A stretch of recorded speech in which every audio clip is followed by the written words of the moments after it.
Hi friends, welcome to yet another 180 Markets Weekly Wrap. Friends, another tough week on the markets. But by far, the biggest story were the cryptocurrencies.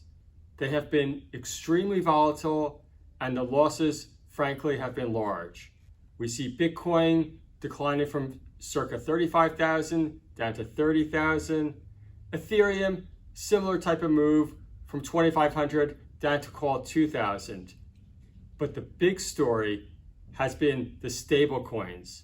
And for those of you that don't know, stable coins have been considered the least risky way to invest into crypto, oftentimes pegged against the US dollar.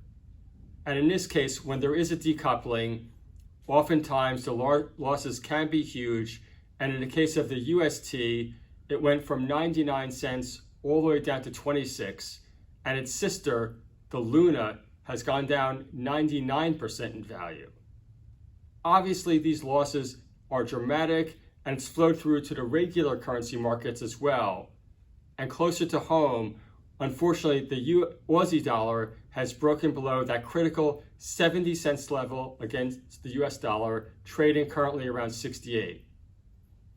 The biggest question we're getting at 180 Markets is what to do.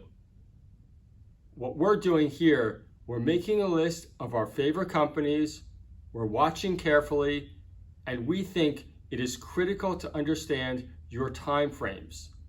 It is a very different story to invest for 1 day, 1 week, or 1 month versus say a 20-year time horizon. And your actions definitely will be different.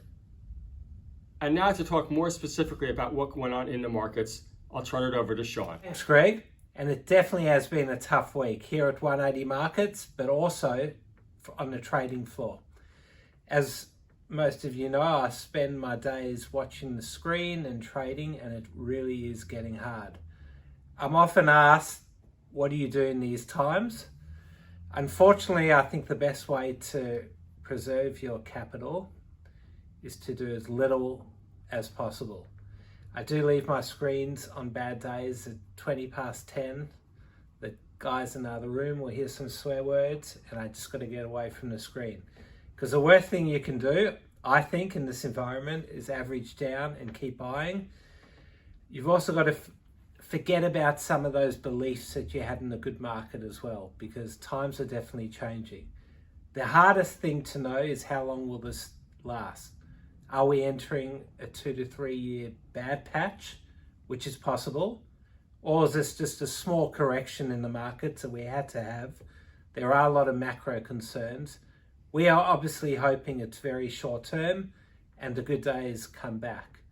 I'd rather be cautious and not be holding a lot of stocks. I don't want to catch falling knives out there because there are plenty. I just believe you've got to preserve your capital now, and it's fine if you miss out on the first 10 to 20% of a rebound, because when the markets are good, that's when you take advantage. So this week was really quiet. I think we had one placement on the platform, which is probably an all-time low since we launched. There were no IPOs, and it's just really not a good environment. I want to give investors an example of something I saw in the market and I found really interesting. So we're going to talk about a stock which we've mentioned before, Actinogen, ACW. So typical of many small caps out there, this one probably was trading at a third the price of where it was up here in January. It's been sold down all the way down to low sixes. And as I said before, you don't want to catch falling knives, but there was an event this morning that's given investors a lot of confidence. So that Stephen Gourlay, who is the current MD, went and purchased 2 million shares on market, $128,000. That is a sign of confidence in my views. So the stock's up 25% today. Let's look at some other stocks which have really not done well. Let's go to some uranium stocks. We'll start at our favorite, Alligator Energy. Hit 11.5 cents recently, all the way down to 6. That is halved and no news, purely market sentiment. The other one we like to follow, Toro Energy, it was at 3 cents intraday over here, hit a low of 1.5 this week, halved as well, just market sentiment. Paladin as well, look at that. Highs of 96 a few weeks ago, all the way down here, 63 cents. There's really a lot of selling in these stocks. As Greg mentioned before, there's massive selling in cryptos and a lot of bad news over there. We don't have a lot of direct crypto stocks, but some technology stocks here. iCandy, that has been a popular one for traders. Hit a high of 18 cents recently, all the way down to 7. Fat Fish, look at that. That's pretty much the whole year, apart from this, down, down, down. Which is the other ones. Let's look at Timeless. Terrible. Look at that, all the way down. 5 cents recently, a lot of selling, 2.4. One good story of the week, Jake. Let's go over here. GAL, Galilee Mining. It's up 55 today. So they announced some massive palladium, platinum discovery.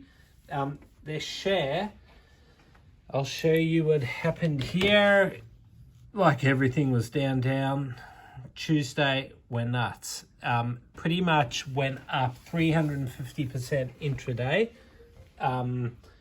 The last few days it has fallen a bit. Today it's back up, but it just shows that you can still make great returns by being in the right stocks. They're really hard to find at the moment, so don't go try looking for them because odds are it's tough. So overall we're just being patient. We're enjoying the weekends more than the weeks, which pretty much happens in the bear market. Turn over there, Jake. It's going to be another big week for the Navy Blues. We're all excited. It's great to have some good footy back. Have a good weekend, everyone.